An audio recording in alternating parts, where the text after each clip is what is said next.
लखनऊ में People's Party of India Democratic का तीसरा राष्ट्र अधिवेशन आयोजित किया गया, जो सफलतापूर्वक संपन्न रहा। 2 दिन तक चले इस अधिवेशन में देश भर से आए कार्यकर्ताओं ने हिस्सा लिया और आगामी चुनावों को लेकर रणनीति व पार्टी के विस्तार पर महत्वपूर्ण फैसले लिए गए। साथ ही पुराने राष्ट्रीय कार्यकारिणी को भंग करके 2026-28 के लिए नई राष्ट्रीय कार्यकारिणी का गठन किया गया, जिसमें सर्वसम्मति से मूल निवासी डॉक्टर के.एस. चौहान को People's Party of India Democratic का राष्ट्रीय अध्यक्ष नियुक्त किया गया।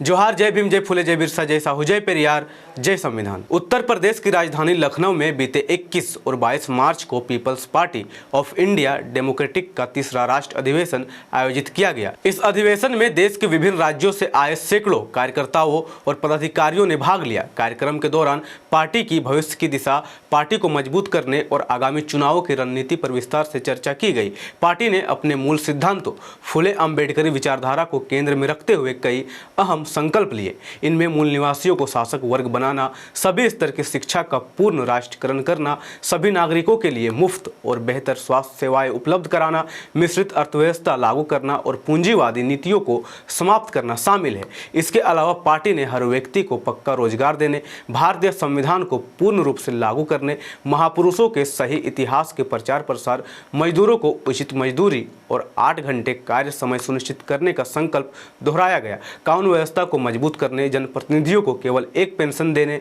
महिलाओं को कम से कम 50% भागीदारी देने और बेसहारा लोगों को न्यूनतम 3000 रुपये मासिक सहायता देने की बात भी कही गई। साथ ही पार्टी ने समानुपातिक प्रतिनिधित्व, पुरानी पेंशन योजना लागू करने, जातीय जनगणना कराने और SIR यानी विशेष गहन पुनरीक्षण को बंद करने की बात कही। इसके अलावा चुनाव प्रणाली में बदलाव की बात करते हुए EVM का विरोध किया गया और बैलेट पेपर से चुनाव कराने की बात दोहराई गई। अधिवेशन के दौरान पुरानी राष्ट्रीय कार्यकारिणी को भंग कर सर्वसम्मति से 2026-28 के लिए नई कार्यकारिणी का गठन किया गया, जिसमें मूल निवासी डॉक्टर के.एस. चौहान को राष्ट्रीय अध्यक्ष और मूल निवासी हेमराज सिंह पटेल को महासचिव नियुक्त किया गया। वहीं उपाध्यक्ष पद पर मूल निवासी सुनीता N. कुमार, मूल निवासी हरिनाथ कुमार, मूल निवासी प्रमोद कुमार और मूल निवासी आदित्य प्रधान को नियुक्त किया गया। बताते चले कि फुले अम्बेडकरी विचारधारा पर आधारित People's Party of India Democratic एकमात्र ऐसी राजनीतिक पार्टी है जो भारतीय संविधान को पूर्ण रूप से लागू करने की बात करती है। पार्टी के मुताबिक मूल निवासी बहुजन समाज की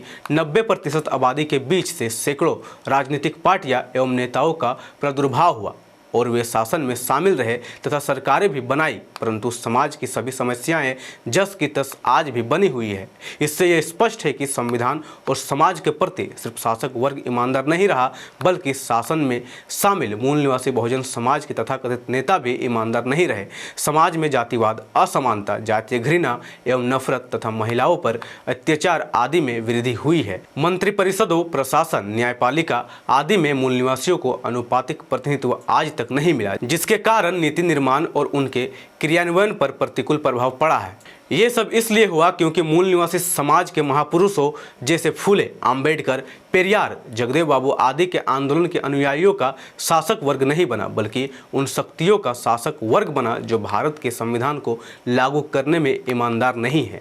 आपको ये भी बता दें कि People's Party of India Democratic सिर्फ चुनावी लहरों में ही नहीं, बल्कि पूरे साल पार्टी के कार्यकर्ता लोगों के बीच जाते हैं और उन्हें उनके संविधान के प्रति जागरूक करते हैं। पार्टी के कार्यकर्ता लोगों को उनके संवैधानिक अधिकारों और मूल निवासी महापुरुषों के आंदोलन से उन्हें परिचित कराते हैं। आज पार्टी देश भर के कई राज्यों जैसे बिहार, झारखंड, दिल्ली, महाराष्ट्र, उत्तर प्रदेश, उत्तराखंड, गुजरात, हरियाणा, पंजाब समेत कई राज्यों में सक्रिय है। धन्यवाद। जय संविधान, जय लोकतंत्र, जय भीम, जय मूल निवासी। MNT न्यूज नेटवर्क को सब्सक्राइब करें, लाइक और फॉलो करना ना भूलें। साथ ही बेल आइकॉन दबाकर जन जागृति की मुहिम में जुड़े रहें।